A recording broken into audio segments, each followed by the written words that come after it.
میں آپ سب حضرات کا بہت مشکور ہوں۔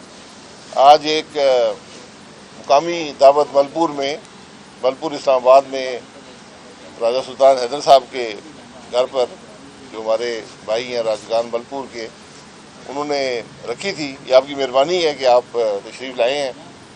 تو ملک کے حالات پر بھی بات، یہ تو ہمارا اپنا تنظیمی جماعت کا تنظیمی کام ہے، لیکن جو ملک کے آج حالات ہیں اس پہ بھی بات کرنا ضروری ہے۔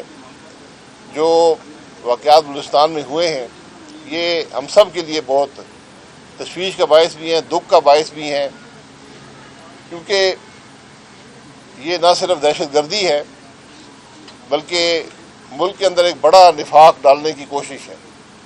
جس طرح شناختی کارڈ دیکھ کر جو لوگ پنجاب سے تھے ان کو علیحدہ کر کے ان کو شہید کیا گیا، اس کی مثال پاکستان کی تاریخ میں نہیں ملتی۔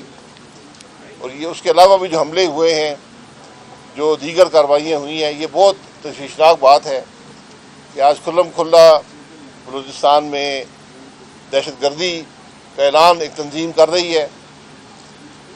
اور آج ضرورت اس بات کی ہے کہ جہاں پر ہم نے فوجی کارروائی کرنی ہے وہ تو ہماری ذمہ داری ہے، پولیس بھی ہو، فوج بھی ہو، رینجرز بھی ہوں، ایف سی بھی ہو، لیکن اس سے زیادہ آج بلوچستان میں سیاسی حل ڈھونڈنے کی ضرورت ہے۔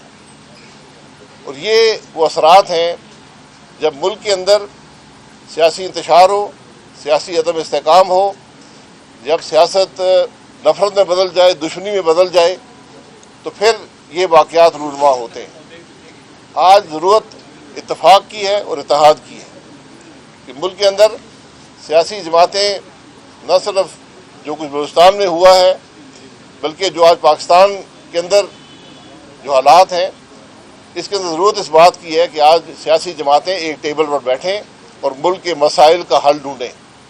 یہ ممکن نہیں ہے کہ ہمارا گھر اگر اس میں اتفاق نہیں ہوگا تو پھر ہمارے دشمنوں کو موقع ملے گا کہ وہ اس سے فائدہ اٹھائیں اور ہم پر حملہ آور ہوں۔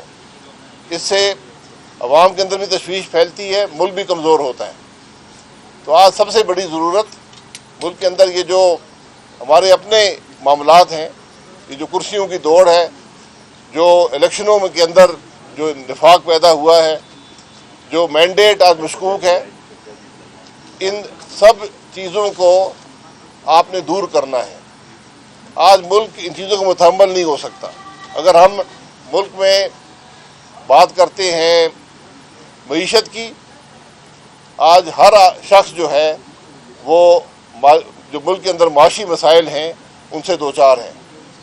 ملک کے اندر ترقی رک گئی ہے، ملک میں کاروبار رک گیا ہے، ہر آدمی اس حوالے سے پریشان، ہر شہری پریشان ہے۔ لیکن اس سارے مسئلے کا حل بھی سیاسی استحکام دینے سے ہوگا، ورنہ کوئی اور راستہ نہیں ہے۔ اور جب آپ کا گھر کمزور ہوتا ہے، جب آپ کی معیشت کمزور ہوتی ہے، جب سیاسی استحکام نہیں ہوتا، تو پھر جو کچھ اب بلوچستان میں دیکھ رہے ہیں یہ ایسے واقعات رونما ہوتے ہیں۔ اور خطرہ ہمیشہ یہ رہتا ہے کہ وہی معاملات جو 2013-14 کے تھے، جب ہر روز پورے پاکستان میں دھماکے ہوا کرتے تھے، تو شاید ہم اس طرف نہ چلے جائیں۔ تو آج ضرورت یہ ہے کہ ہم اپنے ڈفرینسز کو دور کر کے، علیحدہ رکھ کے ان معاملات پر اکٹھے ہوں، ملک کو سیاسی استحکام دیں اور ان خرابیوں کا، ان بڑی خرابیوں کا جو ہمارے آئینی مسائل ہیں ان کے اندر رہ کر ہم ان معاملات کو حل کریں۔ کوئی سوال؟ بھائی صاحب، آپ نے تو سیاستدانوں کی بات کی، یہاں تو ادارے جو ہیں وہ آپس میں ایک دوسرے کے ساتھ تانے ہوئے ہیں۔ جیسے اب آج ایجنڈے میں ججز کی جو ان کی تعداد ہے، اس کو، عمر کو، اس کا بل بھی آ جا گیا ہے۔ یہ کیا مطلب، اگر پارلیمان اور سپریم کورٹ آمنے سامنے ہوگی تو سیاستدان تو پھر بعد کی بات ہے، کیسے چلے گی؟ جی یہی میں بات کر رہا ہوں کہ جب تک ہمارا نظام آئین کے مطابق نہیں ہوگا ملک ترقی نہیں کر سکے گا۔ میرا سوال یہ ہے کہ کیا آج سب سے بڑا مسئلہ پاکستان کا ججوں کی عمر بڑھانا ہے؟ اگر یہ ہے تو اس پر بات کر لیں۔ کیا کوئی اسمبلی کے اندر یہ بات بھی ہوئی ہے کہ جو آج بلوچستان میں جو دہشت گردی ہے اس کا مقابلہ ہم کیسے کریں گے. یہ صرف ایک دہشت گردی نہیں ہے، اس کی بنیاد اگر آپ دیکھیں تو وہ بھی سیاسی مسائل کے اندر ہے. تو اگر ہم بلوچستان میں سیاست کو درست نہیں کریں گے، وہاں کے عوام کو ان کا حقوق نہیں دیں گے، تو پھر یہ مسائل پیدا ہوں گے. تو آج ضرورت ان مسائل کو حل کرنے کی ہے. 3 سال یا 2 سال ججوں کی عمر بڑھانے سے پاکستان کو کچھ نہیں ملے گا. اور میں یہ توقع کرتا ہوں جو آج جج بیٹھے ہیں کہ وہ خود اس قانون کو رد کریں گے. یہ جب بھی آپ کسی کو ذاتی طور پر فائدہ پہنچانا چاہتے ہیں، اس سے ہمیشہ ملک کا بھی نقصان ہوتا ہے، اس شخص کا بھی نقصان ہوتا ہے اور ادارے کا بھی نقصان ہوتا ہے. تو آج کم از کم اصولی تو اگر طور پر کھڑے نہیں ہوں گے ان معاملات پر تو پھر ملک آگے ترقی نہیں کرتا. آج آپ کا واحد راستہ آئین کا راستہ ہے.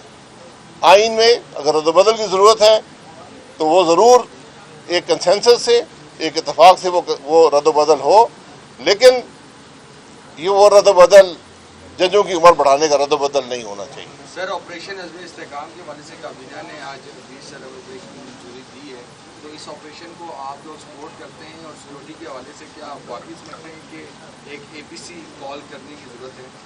دیکھیے، جب آپ پر حملہ ہو، کوئی دہشت گردی ہو، یہ آپ کے پاس چوائس نہیں ہوتی کہ آپ اس کا مقابلہ کریں. یہ آپ کی ذمہ داری ہوتی ہے، یہ حکومت کی ذمہ داری ہے، یہ پارلیمان کی ذمہ داری ہوتی ہے، اور یہ ہر شہری کی ذمہ داری ہے کہ وہ اس کوشش کے ساتھ کھڑا ہو. اور یہ ماضی میں ہوا ہے. اگر اس کے لیے آل پارٹیز کانفرنس کی ضرورت ہے تو وہ بھی ہونی چاہیے. یہ ہوئی تھی 2014 کے اندر، یہ ہوا تھا اور اس سے آپ کو نتائج ملے تھے. لیکن سب سے پہلے آپ کو سیاسی انتشار کو ختم کرنا ہے، سیاسی عدم استحکام کو ختم کرنا ہے، ملک کو آئین کے راستے پر ڈالنا ہے. ورنہ یہ سب معاملات جو ہیں، یہ پہلے بھی ہم نے جنگ لڑی ہے، ہزاروں ہم نے شہادتیں دی ہیں. آج کیا وجہ ہے کہ پھر ہم وہی جنگ لڑ رہے ہیں؟ سب سے بڑا سوال یہ پیدا ہوتا ہے. سر، یہ بتا دیں، یہ جو واقعات تھے یہ ماضی میں بھی ہوتے رہے بلوچستان میں خاص طور پہ، اور اب دیکھ رہے ہیں دوبارہ سے شناخت دیکھ کے لوگوں کو مارا جا رہا ہے اور سیکٹیرین وائلنس بھی بڑھتا جا رہا ہے. کیا وجوہات سمجھتے ہیں؟ اور دوسرا، جو بلوچستان کے وزیر اعلیٰ ان کا کہنا ہے کہ ہم ابھی بات چیت کے لیے تیار ہیں، لیکن وزیر اعظم کہتے ہیں کہ اب کوئی بات چیت نہیں ہوگی. یہاں بھی تفریق نظر آ رہی ہے صوبائی حکومت میں اور وفاقی حکومت میں. تو اس کو کیسے ختم کیا جائے؟ حکومتوں میں آپس کی جو ہے وہ ایک پوائنٹ میں نہیں نظر آ رہی. جی بالکل، استحکام کی ضرورت ہے نا، اتفاق کی ضرورت ہے. یہ جو واقعات ہیں یہ کچھ زیادہ فرق ہیں. پہلے بھی بہت سے واقعات ہوئے ہیں اسی قسم کے، یہ بہت افسوسناک بات ہے، ان کا مقابلہ بھی ہوا ہے. لیکن یہ جو واقعہ ہوا یہ ایک بڑی کھلی سازش ہے ملک کے اندر ایک بڑا نفاق ڈالنے کی، صوبوں کو آپس میں ٹکرانے کی. اس لیے آج وفاقی حکومت اور صوبائی حکومتوں کو مل کر اس خرابی کا مقابلہ کرنا ہے. بھائی صاحب، آپ تو سیاسی ڈائلاگ کی بات کر رہے ہیں، لیکن دوسری طرف جو 2 بڑی اپوزیشن جماعتیں ہیں، مولانا فضل الرحمان صاحب نے بھی اور عمران خان نے بھی، دونوں نے کہا کہ ان کے پاس تو اختیار ہی نہیں ہے کہ ہم ان کے ساتھ کیا مذاکرات کریں. آپ سمجھتے ہیں کہ اس حکومت کے ساتھ مذاکرات جو ہے وہ رزلٹ اورینٹڈ ہو سکتے ہیں؟ لیکن مذاکرات حکومت سے نہیں ہوں گے، مذاکرات سیاسی جماعتوں کے درمیان اور جو اس ملک میں صاحب اقتدار ہیں اور اختیار ہیں، جس میں اس ملک کی اسٹیبلشمنٹ بھی شامل ہے، اس ملک کی جوڈیشری بھی شامل ہے. تو آج میں پھر گزارش کروں گا کہ اس ملک کا مسئلہ ججوں کی عمر نہیں ہے، ان کی عمر بڑھانے کا مسئلہ نہیں ہے. یہاں بہت سے اور مسائل ہیں، پہلے ان کو توجہ دیں اور پھر اگر ضرورت آپ کو محسوس ہوئی کہ ہم نے جج کی عمر بڑھانی ہے تو ضرور بڑھا لیں. لیکن میں امید کرتا ہوں کہ اس ملک کے جو چیف جسٹس ہیں، جو سپریم کورٹ کے جج ہیں، وہ از خود اس معاملے سے اپنے آپ کو علیحدہ کریں گے کہ یہ معاملہ ہماری ذات کے لیے بھی، ہمارے ادارے کے لیے بھی اور ملک کے لیے بھی نقصان دہ ہوگا.